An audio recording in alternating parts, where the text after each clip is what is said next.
Welcome back, folks. We are back in Dawn of War, Definitive Edition. And today, I want to show you one of my all-time favorite factions within the Warhammer 40k universe. So we're going to jump over to Dark Crusade and start a clean game.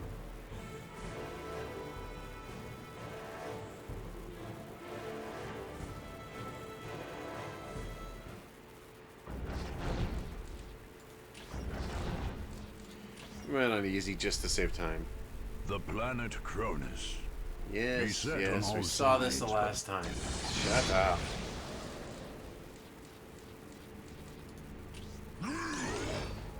Gorguts, the war boss of the Ork Horde, also known as the Headhunter. Gorguts is this game. He's the Dawn of War representation for the Orks in general. But he's also like, I love Gorguts. He's what made me love the Orks.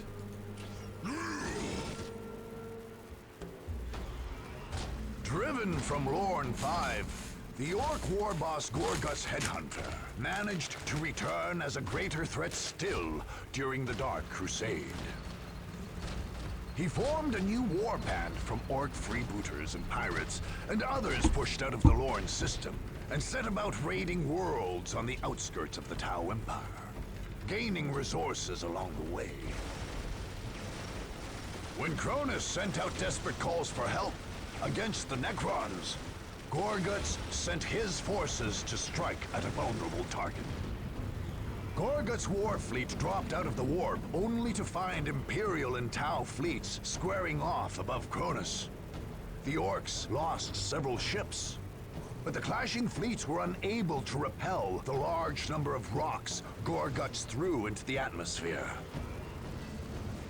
These massive landing ships, made from converted asteroids, smashed into the Green Coast and unloaded their bands of Ork invaders.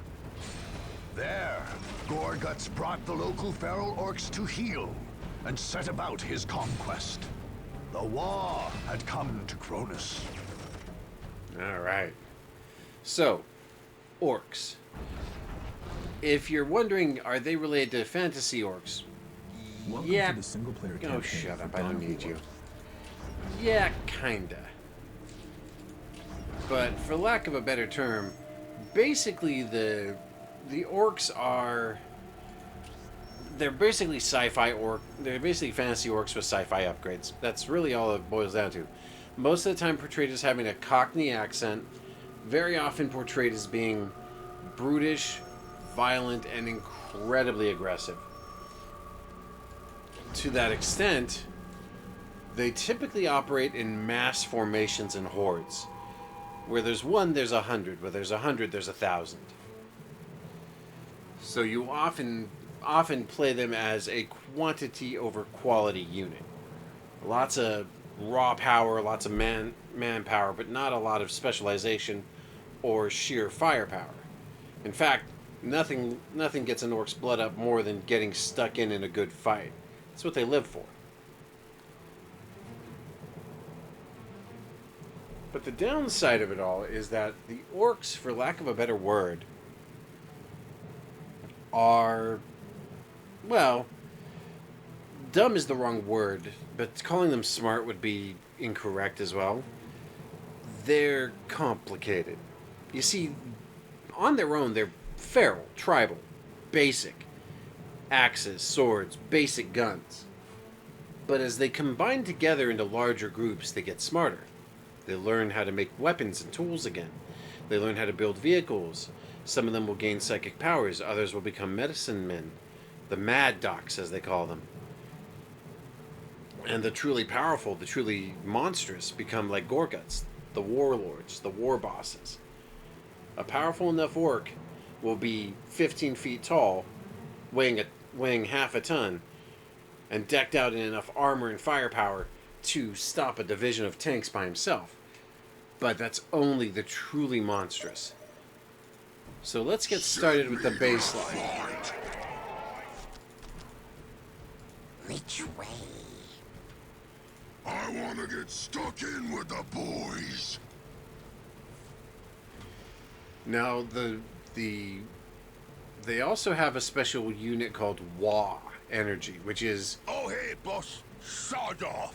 Wa is the name that they give to the idea of sheer numbers and power. Gretchen is ready. The more of them there are, Please, no the more stronger kicking. they are. That's Please, why they have some of the no more highest. kicking. Gretchen is ready. They have some of the highest rates of What's it? What's it? what's the word I'm looking for here? Oh, infiltrate. Yeah. Gretchen is ready. But they have the highest rate of sheer numbers in the game. And every single orc is armed to the blasted teeth. Even the little guys, the Gretchens, have knives and guns. Here's that. They're not. We'll do it. Their buildings are ramshackle constructions made of bolted iron and wood and whatever else they could find. We're under attack! We'll make it okay. Send me to the fight. I'll rip them apart. But then, like, you get a single good. You get it started with just the most basic of troops. Send me to the fight. And to be fair, like, Gorguts is a beast. Like, he is a powerhouse. He's designed to be just a raw, damage-dealing brute. And he's good at that. That's his whole deal. But he is... But what he's really good at is... He's a baseline just thug. I mean that, like, with all honesty.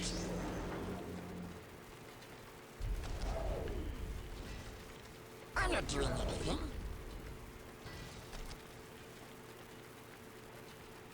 But these are the Wa banners, and they are the unique thing about the Orks. Each Wa banner generates Wa, which is basically orc power. The more orcs there are, the better.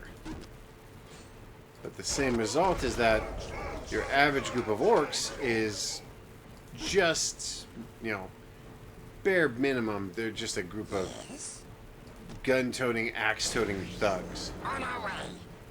What now? You're not gonna win through just bare minimum. But they will be 1,000 deep and strong. It's time for fighting. Yeah. It's also notable that while their long-range weaponry is inefficient and ineffective, everything they build has guns. Everything they build has guns. And I mean that with the absolute most, direct reference. Everything they build has guns or weapons or something. Like, there is no orc structure that isn't armed to some degree. And it's why they are such a formidable force, because while an individual orc may be easily killed, when there's hundreds of them running you down, you'll be hard pressed to stop them. I'm the big boss. Of course, one of the biggest problems with the Orcs is, among the game's various factions, theirs is the slowest economy that I found. Maybe the Tau, you could argue, because of the unique nature of the way they build things, but I don't know. I'd still say Here's that. I'd still say that it's more likely to be.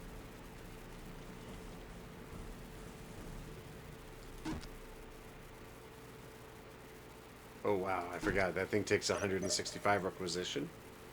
Dang. But basically what you do with the Orcs is you capture as many points as you can as fast as you can with the troops you've got on hand. Eyes too big to be beat. And then you just start building troops as fast as possible, because with enough orcs, you can basically bum rush the enemy straight into oblivion. What's it? It now belongs to the Orks.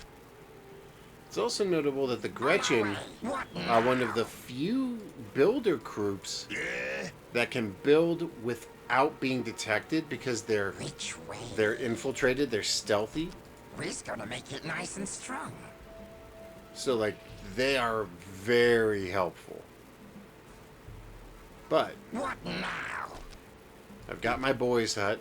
I've got a couple of generators, so I'm getting power. My next objective should be to get my hands on the pile of guns, which allows me to Build it upgrade my right up for weapons. you. I mean, look at this. Look at their listing post.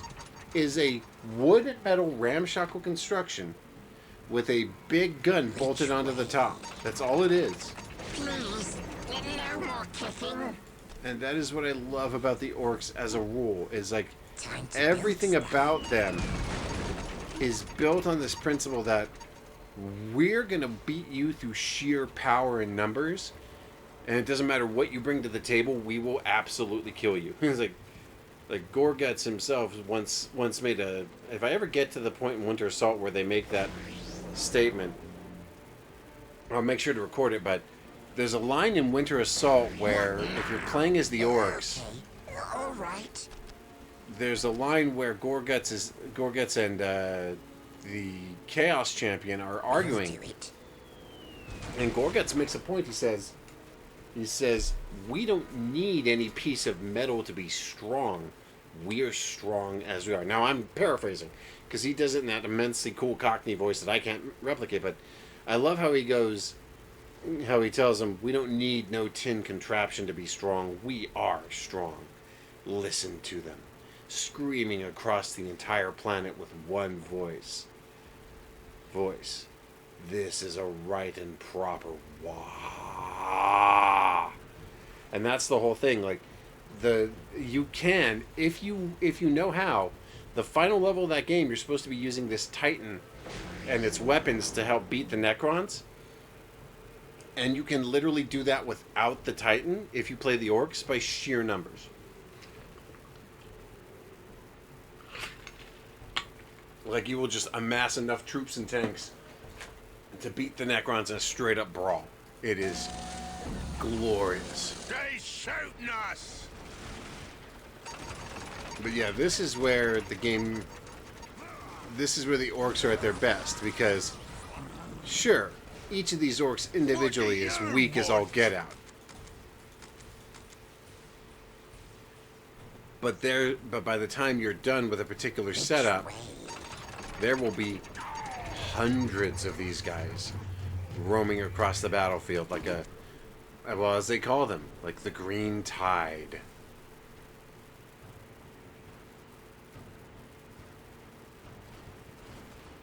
Once you've reached a certain point, you can start building more powerful groups like the tank busters, the knob squad, the flash gits.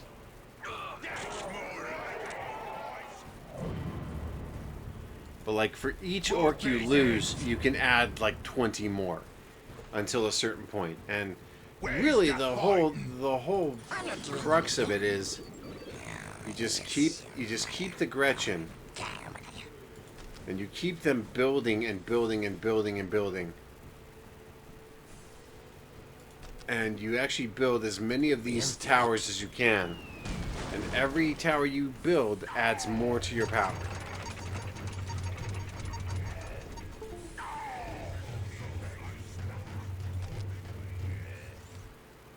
And then let's say you've got enough firepower to hold a line for a while. Well, now you can take off and go grab. Make it okay.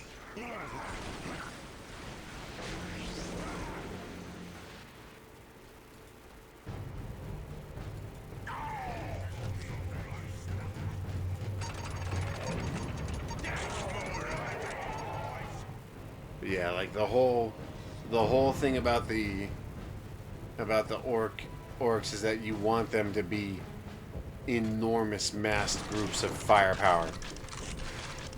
Now, naturally, you can upgrade them with more firepower, more weaponry, better armor. It is just the nature of the beast. You can even get specialized orcs like the Shooter Boys, whose entire deal is they're kind of a... What now? Well, what's the best way to explain them?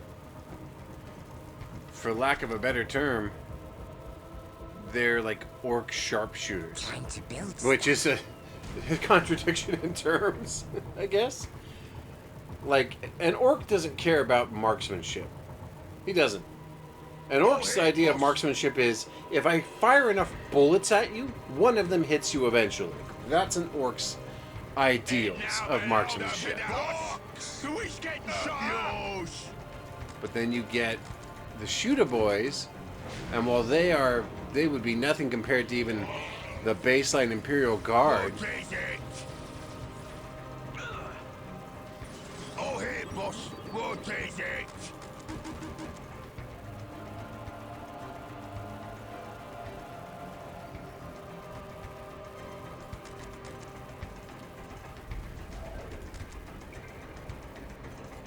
Up yours. But then you can also get like the Mega Armored Knobs, or you can get like the Mad Doc, or you can get, you know, all this stuff. What do you want? Green is best. Orcs is meant for fighting and winning. Now, what's notable is that Gorguts is unique in that he's one of the few characters who can actually do like he can actually detect like hidden enemies. Shut up! Which way?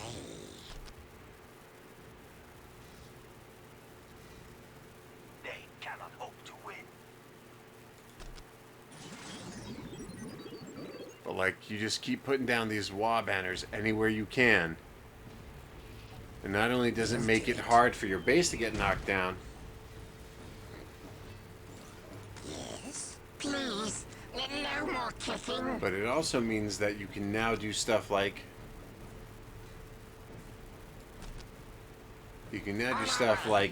Green is best.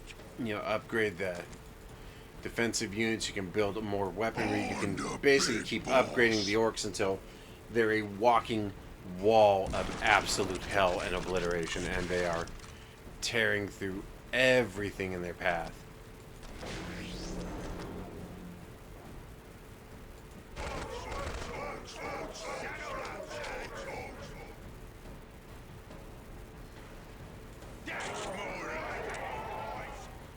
Now, one thing I will say is, like I mentioned earlier, I'm not doing anything. one of the weaknesses of the orcs is their slow economy.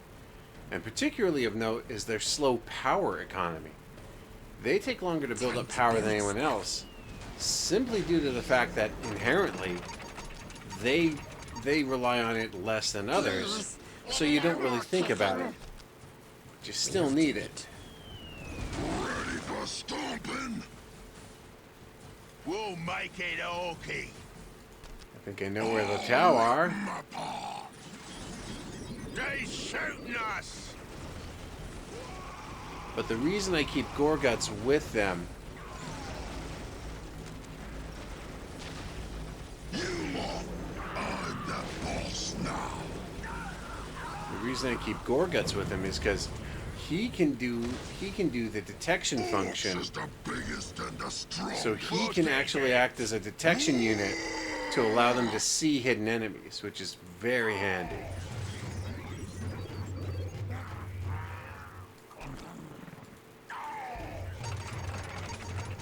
Once you've got enough power built up, Please, no more kicking. you're pretty much, your primary objective at that point is, once you find the enemy stronghold, you tear it apart and kill the enemy as fast as you can. And the orcs are really good at that because your numbers will just eclipse your enemy forces within minutes. So, let's head over here. Maybe they're over there. Biggest problem with the Orks is that they aren't good against stealth enemies. Like, their natural enemies are the Eldar and certain members of the Imperial Guard. Up yours! Once you reach a certain point, you can get the Mega Armored Knobs.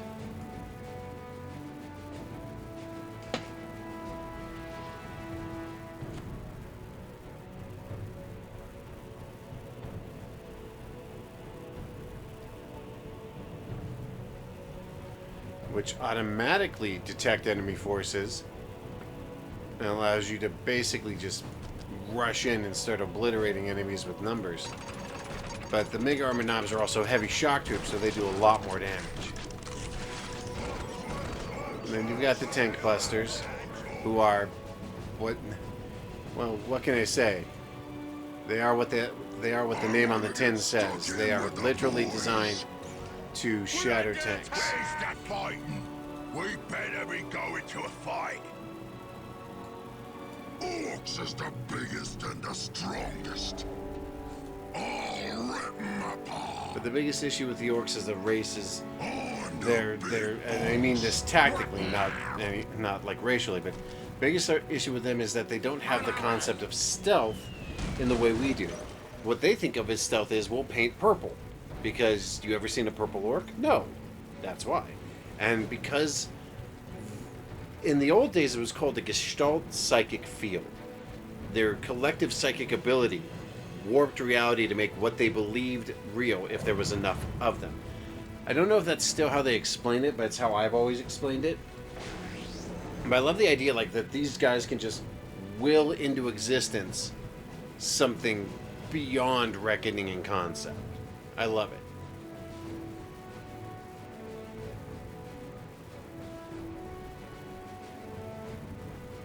What now? Yeah, at this point, my Wa is fully charged and I am ready to go. So we are all set here. What is it?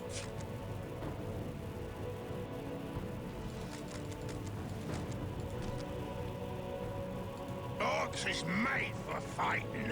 Basically, I put Orks is the biggest and the strongest. Orks. I basically put Gorguts with whoever's my best team. And I deploy the Orks out to basically go fight wherever the enemy is hiding and hope I run them down. Now that I've got... Wake up, boys. Time for fighting. Now that I've got enough of these, I can start building war trucks to get my guys out into the field and get the war tracks out there for anti-vehicle work. But yeah, like I said, the whole thing about the Orks is at the higher levels, you will literally be flooding the enemy with non-stop orc assaults. And you can just, like, if you really want to, you can literally just generate orcs endlessly. Like, it never ends. War track ready for shipping. And here's my war tracks. So the war tracks are essentially anti-vehicle high-speed mobility units. Weak individually, but powerful weaponry. So they basically just rush in, blow up anything in their path, and then die. But I mean, they do the job.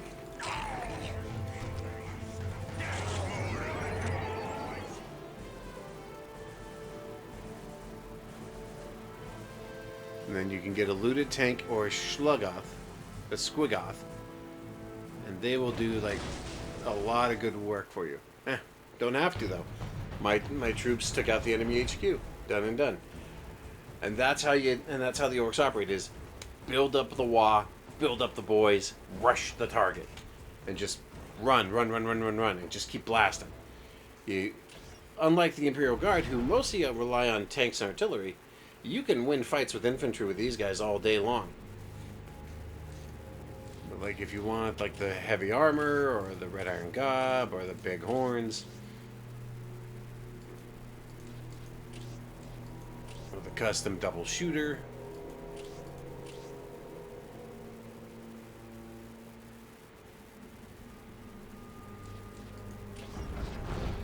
But yeah, that's it. Like, that's all there is to the Orks. Is you get this stuff building as fast as you can, and once you've got it running, once it's ready to roll and ready to rock, you immediately deploy it and just start tearing through.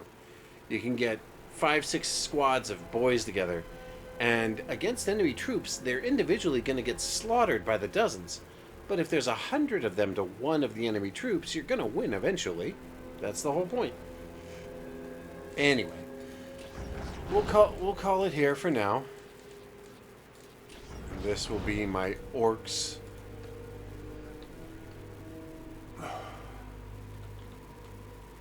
But yeah, the Orks are one of my favorite factions in Warhammer 40k for the sheer insane stupidity of how they operate. It's like, and the thing is, don't misunderstand, like, the Orks aren't dumb in the traditional sense of stupid. It's all dependent upon how they're operating, because if it's just a small local tribe, they're going to be dumb. They're going to be pre-tribal sticks, stones, and axes. Now, if you have a large group of them, they're going to have vehicles and guns and war trucks. But if it's a massive horde, they're going to have everything, including starships. And the challenge becomes, can you beat 10 million Orks with whatever troops you have on hand? And the answer is usually going to wind up being no. But yeah, I love the Dawn of War series. I think it's one of the best series ever made, and I highly recommend it if you're a big RTS fan. Either way, I will catch you all later. This is the Solo Gamer signing out, and I will see you next time. Bye.